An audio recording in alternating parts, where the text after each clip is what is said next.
ஐந்து நற்கடமைகளை தந்தான்.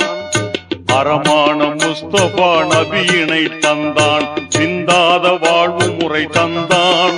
நல்ல புகழான வான்முறை குர்ஆனை தந்தான்.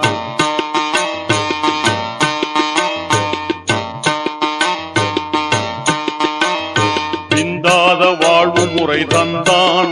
நல்ல புகழான வான்முறை குர்ஆனை தந்தான். எந்நாளும் பேணினால் நன்மை, எந்நாளும் பேணினால் நன்மை, இதை உணராமல் வாழ்ந்தாலே தீமை.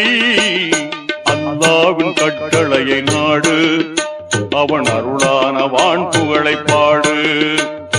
அல்லாஹ்வின் கட்டளையை நாடு, அவன் அருளான வான் புகழை பாடு.